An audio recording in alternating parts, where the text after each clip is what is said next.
합창을 아주 열심히 연습했는데 더 많이 들으면 좋으련만 좀 아쉽습니다. 그래도 아쉬워서 훨씬 더 은혜가 있다고 생각합니다. 기도하겠습니다. 하나님 아버지, 수양에 허락하시고 은혜를 주셔서 감사합니다. 성령 하나님께서 이 시간 함께 하시고 인도하여 주옵소서. 예수님의 이름으로 기도합니다. 아멘. 오늘 말씀의 제목은 도리어 섬기려 하고입니다. 요절이 45절인데 제가 다시 한번 읽겠습니다. 인자가 온 곳은 섬김을 받으려 함이 아니라 도리어 섬기려 하고 자기 목숨을 많은 사람의 대속물로 주려 함이라. 미국 대통령 선거가 과열되었습니다. 우리나라에서도 정치 지도자가 되려는 모습이 볼썽사납습니다. 서로 큰 사람이 되겠다라며 자기를 드러내지만 실제로는 큰 사람처럼 보이지 않습니다. 그들 속에 큰 사람에 대한 오해가 있기 때문입니다. 그들은 어떻게 큰 사람이 되는지, 또 큰 사람이 어떤 사람인지 모릅니다. 그런데 오늘 예수님은 우리에게 두 가지를 가르쳐 주십니다. 첫째, 큰 사람은 하나님이 세웁니다. 예수님은 갈릴리 사역을 마치고 예루살렘으로 올라가십니다. 예수님은 고난과 죽음 그리고 살아남이 기다리고 있는 예루살렘을 향하여 제자들 앞에서 걸어가십니다. 그들은 그런 예수님을 보며 두려워합니다. 이에 예수님은 그들에게 당신이 당할 일을 다시 가르치기 시작합니다. 예수님께서 당할 일은 무엇입니까? 인자 예수님은 대제사장들과 서기관들에게 넘겨집니다. 그들은 예수님을 죽이기로 결의하고 이방인들에게 넘겨줍니다. 종교 지도자들에게는 사형권이 없어서 로마 정부에 예수님을 넘깁니다. 그들은 예수님을 능욕하며 침뱉으며 채찍질하고 죽입니다. 하지만 예수님은 사흘 만에 살아납니다. 그때 야고보, 요한은 예수님께 무엇을 요구합니까? 그들은 예수님께서 자기들이 원하는 모든 일을 다 들어주기를 바랍니다. 그들은 무엇을 원했습니까? 37절을 보십시오. 여짜오되 주의 영광 중에서 우리를 하나는 주의 우편에 하나는 좌편에 앉게 하여 주옵소서. 예수님은 그들에게 예루살렘에서 고난받고 죽임당하고 그리고 살아날 것을 가르쳤습니다. 하지만 그들은 예수님의 영광만을 생각했습니다. 그들은 예수님께서 왕의 성읍 예루살렘에서 왕으로서 권세와 영광을 누리실 줄 믿었습니다. 그때 그들은 예수님의 오른쪽과 왼쪽에 앉고 싶었습니다. 그 자리는 그 나라에서 가장 큰 사람이 앉는 자리였습니다. 그들은 이른바 권력의 실세로 불리는 넘버 2와 넘버 3의 자리에 앉고 싶었던 거죠. 그러나 예수님은 그들에게 무엇을 말씀하셨습니까? 38절을 봅시다. 예수께서 이르시되 너희는 너희가 구하는 것을 알지 못하는도다. 내가 마시는 잔을 너희가 마실 수 있으며 내가 받는 세례를 너희가 받을 수 있느냐. 그들은 좌우편에 앉는 것이 무엇인지를 몰랐습니다. 그들은 그 자리에 어떻게 앉는지를 몰랐습니다. 그들이 그 자리에 앉으려면 예수님이 마시는 잔을 마시고 예수님이 받는 세례를 받아야 합니다. 여기서 잔과 세례는 고난과 죽음을 말하죠. 예수님은 그들에게 고난받고 죽임 당할 수 있는지를 묻습니다. 왜냐하면 예수님의 좌우에 앉으려면 고난을 받고 죽임을 당해야 하기 때문입니다. 그들이 예수님 나라에서 큰 사람이 되려면 고난받고 죽임을 당해야 하기 때문입니다. 그러나 그들은 무엇이라고 대답했습니까? 할 수 있습니다. 그들은 잔을 마실 수 있고 세례를 받을 수 있다고 대답했습니다. 그들은 제자 세계에서 큰 사람이 될 수 있다면 어떤 고난도 받고 어떤 죽임도 다 감당할 수 있다고 여겼습니다. 그러나 예수님은 무엇을 가르칩니까? 40절을 보십시오. 내 좌우에 앉는 것은 내가 줄 것이 아니라 누구를 위하여 준비되었든지 그들이 얻을 것이니라. 그들은 예수님이 마시는 잔을 마시고 예수님이 받는 세례를 받을 수 있습니다. 하지만 예수님의 좌우편에 앉는 일은 예수님이 결정하지 않습니다.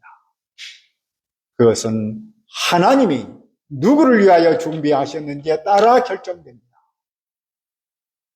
무엇을 배웁니까? 예수님의 좌우편에 앉는 것, 즉 예수님의 나라에서 큰 사람이 되는 것은 고난의 대가가 아닙니다. 고난을 많이 받는다고 해서 큰 사람이 자동으로 되는 것이 아닙니다. 제자 세계에서 큰 사람은 하나님이 세웁니다. 큰 사람은 그 사람의 공로로 얻는 것이 아니라 하나님의 일방적 선물로 얻습니다. 그 말을 듣고 열 제자들은 화를 냈습니다. 예수님의 오른쪽과 왼쪽에 그들도 앉고 싶었기 때문이겠죠. 그들도 야고보와 요한처럼 큰 사람이 어떻게 되는지를 몰랐고 큰 사람이 누구인지도 몰랐습니다. 어떤 사람이 큰 사람입니까? 둘째, 큰 사람은 섬기는 사람입니다. 예수님은 계속해서 42절에서 말씀합니다. 이방인의 집권자들이 그들을 임으로 주관하고 그 고관들이 그들에게 권세를 부리는 줄을 너희가 알거니와, 여기서 이방인의 집권자는 로마 총독을 뜻합니다. 로마 제국시대는 권력과 지위를 얻기 위해서 많은 사람이 경쟁했고 권력을 다른 사람을 지배하는 데 사용했습니다. 이른바 세상 통치자는 자기 이익을 위해 권력을 행사합니다. 일반적으로 높은 사람은 그 힘으로 낮은 사람을 압제합니다. 제자들도 그 사실을 알고 있습니다. 그러나 예수님의 제자는 어떻게 합니까? 43절은 말씀합니다. 너희 중에는 그렇지 않을지니 너희 중에 크고자 하는 자는 너희를 섬기는 자가 되고, 제자는 이방 집권자가 하는 것과는 달라야 합니다. 그렇게 해서는 안 됩니다. 제자는 세상의 큰 사람과는 달라야 합니다. 제자 세계에서 큰 자가 되고자 하는 사람은 제자 세계에서 섬기는 사람이 되어야 합니다. 섬기는 사람이란 주인의 명령을 수행하는 사람, 시중 들은 사람을 말합니다. 원래는 밥 먹을 때 옆에서 와서 수저도 챙겨주고 또 밥도 더 주고 반찬도 하는, 요즘 말로 하면 말 그대로 서빙하는 사람을 서번트라고 불렀습니다. 세상의 큰 사람은 사람을 마구 누르고 세도를 부립니다. 하지만 제자 세계에서 큰 사람은 다른 사람을 서빙하는, 서비스하는 그 사람입니다.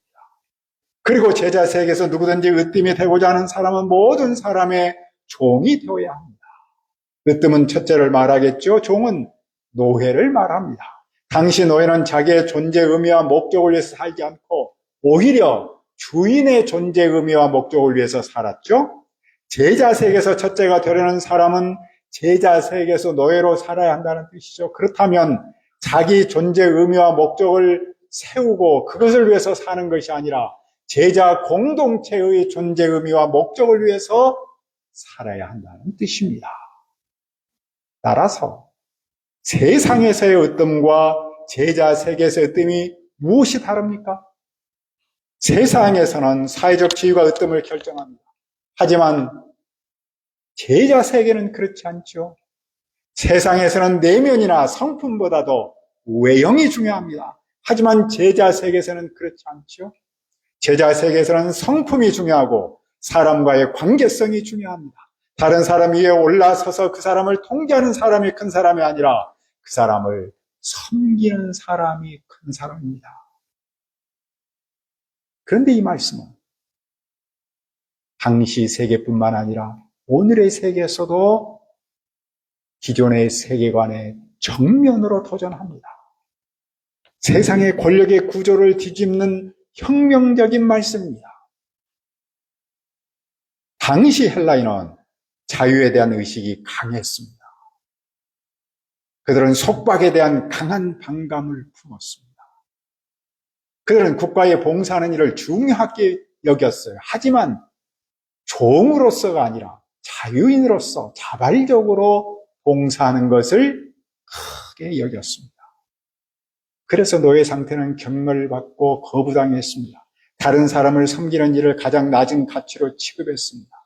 남을 섬기는 사람이 행복을 논할 수 있겠는가라는 말까지 있었다고 해요. 그러나 예수님 안에서는 바로 이런 세상의 세계관을 뒤집어 엎고 있습니다. 예수님 안에서 큰 사람은 그 죄를 다른 사람의 필요를 돕는 일에 써야 한다는 것이죠. 자기보다는 다른 사람의 가치를 존중하고 인정해야 한다는 겁니다. 그런데 사실 요즘 우리 사회는 이런 가치관을 갈망합니다. 사회 곳곳에서 섬김의 지도자를 원합니다. 라떼니 꼰대라는 이런 단어를 젊은 사람은 물론이고 나이 든 사람도 부담스러워합니다.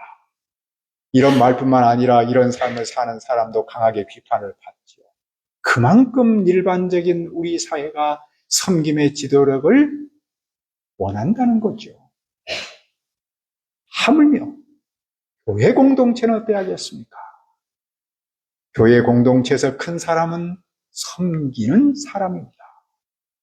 그러면 왜 교회 공동체는 섬기는 사람이 큰 사람입니까? 45절은 이렇게 말씀하죠. 인자가 온 것은 섬김을 받으려 함이 아니라 도리어 섬기려 하고 자기의 목숨을 많은 사람의 대속물로 주려 함이라. 여기서 인자는 사람의 아들이죠. 완전한 인간이며 완전한 하나님, 즉 예수님을 말하죠. 예수님이 세상에 오신 목적은 섬김을 받으려 함이 아닙니다. 예수님은 도리어 섬기려 하고 자기의 목숨을 많은 사람의 대속물로 주기에 오셨습니다. 여기서 섬긴다는 말은 매우 인격적으로 다른 사람에 행하는 봉사, 그래서 사랑의 봉사라는 말로도 표현합니다. 대속물이란 석방금이라는 말이죠. 요즘 보석금에 아마 해당하겠죠. 이는 전쟁 포로를 되찾거나 노예를 석방하거나 그리고 빚을 갚기 위해 지급하는 대가를 의미합니다. 그런데 예수님은 많은 사람의 대속물로 돈이 아닌 당신의 목숨을 주셨습니다. 예수님은 근본적으로 하나님의 본체이십니다. 하지만 그분은 하나님과 동등함을 당연하게 여기지 않으셨습니다. 오히려 모든 특권을 버리고 종의 모습으로 사람들과 같이 되셨습니다. 자기를 낮추고 십자가에 달려 죽기까지 순종하셨습니다. 그러므로 하나님께서 그분을 최고로 높여서 모든 이름에 뛰어난 이름을 주셨습니다. 이 말씀이 제자들에게 주는 의미는 무엇이겠어요? 그들의 세계관을 바꾸라는 겁니다. 지금 그들은 도토리 키재기 하듯이 서로 섬김을 받으려고 서로 으뜸이 되려고 신경전을 펼치고 있습니다. 왜냐하면 그들은 몸은 예수님과 함께 있지만 마음은, 가슴은 세상과 함께 있기 때문입니다. 다시 말해서 그들의 세계관이 바뀌지 않았기 때문입니다. 그들이 제자의 길을 계속 가려면 세계관이 변해야 합니다. 섬김 받는 사람이 큰 사람이 아니라 섬기는 사람이 큰 사람임을 머리에서부터 가슴으로까지 와야겠죠? 아니, 가슴으로만 노는 것이 아니라 몸으로 체감하고 체득되어서 행동으로 나타나야겠죠. 그러면 그들이 바라는 큰 사람으로 살 수 있습니다. 이 말씀 앞에서 우리는 어떠합니까? 물론 우리도 예수님을 본받아 섬김 받기보다는 섬김을 사는 그런 삶을 살아야겠죠. 하지만 우리는 예수님처럼 내 목숨을 대속물로 줄 수는 없습니다. 내 목숨을 대속물로 줄 수 있는 분은 오직 예수님 한 분뿐입니다. 우리가 섬긴다라고 할 때 같은 단어를 사용해도 그 내용은 다릅니다. 예수님을 섬김을 통해서 생명을 얻은 우리가 그 은혜에 감사해서 다른 사람을 섬기는 거죠. 그런데 놀라운 사실은 그렇게 살면 내가 점점 큰 사람이 됩니다. 그리고 그 사람이야말로 큰 사람으로 인정을 받죠. 따라서 예수님의 말씀과 삶은 오늘을 사는 우리에게 세계관의 변화를 촉구합니다. 예수님의 섬김은 우리의 삶의 목적과 방향을 재설정하도록 합니다. 우리가 큰 사람의 가치를 어디에서 찾아야 하는지, 그리고 어떻게 살아야 하는지를 다시 한번 우리의 삶 속에 도전하죠. 우리가 수양회를 할 때마다 느끼는 거지만 가장 많이 생각나게 하는 단어는 섬김이라고 생각합니다. 소감 발표하는 분들의 공통된 주제를 찾는다면 섬김이겠죠. 나를 비롯한 우리의 동역자들, 양떼들이 여기까지 올 수 있었던 데는 섬김을 받기보다는 섬기는 삶이 있었죠. 무엇보다도 예수님의 섬김이 그 섬김의 출발점입니다. 예수님의 섬김을 먼저 체험한 믿음의 선배가 후배를 섬기는 그런 모습이 우리 교회 공동체의 특징이죠. 선배의 섬김은 후배를 살리는 자양분으로 작용합니다. 섬김은 모든 인간적 한계를 지키게 하고 열악한 환경도 극복하게 합니다. 더욱 중요한 점은 섬김이 사람의 세계관도 바꾼다는 겁니다. 그런데 세계관이 바뀌어야 섬길 수 있죠? 근데 또 섬기면 세계관이 바뀌고 세계관이 바뀌면 섬기는 이런 선순환의 믿음의 신비함을 체험하게 합니다. 우리가 수양회를 마치고 또 한 주를 시작합니다. 큰 사람은 어떻게 되는지, 누가 큰 사람인지에 관해 기억하기를 바랍니다. 우리 앞에는 두 개의 세계관이 있습니다. 우리는 세상 가치관의 지배를 당할 수도 있고 반대로 예수님이 가르치시는 세계관을 삶의 현장에서 교회 공동체에서 실천할 수도 있습니다. 교회 공동체에 있으면서 세상 사람처럼 살 수도 있고 예수님의 사람처럼 살 수도 있습니다. 그런데 내가 지금 어떻게 사느냐에 따라서 내 미래가 달라집니다. 우리의 가정과 공동체의 미래가 달라집니다. 우리가 도리어 섬기라 하신 예수님을 본받아서 우리가 더 큰 사람이 되고 우리의 공동체가 더욱 아름다워질 수 있기를 기도합니다. 은혜로우신 아버지 하나님, 예수님께서 이 땅에 오셔서 섬김 받기보다 도리어 섬기려 하셨습니다. 이 예수님을 본받아서 우리가 교회 공동체에서 섬기는 사람이 되게 주옵소서. 우리의 가정과 공동체가 더 변화되고 성숙해지기를 원합니다. 예수님을 본받아서 우리가 더 큰 사람이 되고 우리 공동체가 더욱 아름답게 변화되기를 소망하오니 성령 하나님께서 우리와 함께 주옵소서. 감사하고 예수님의 이름으로 기도합니다. 아멘.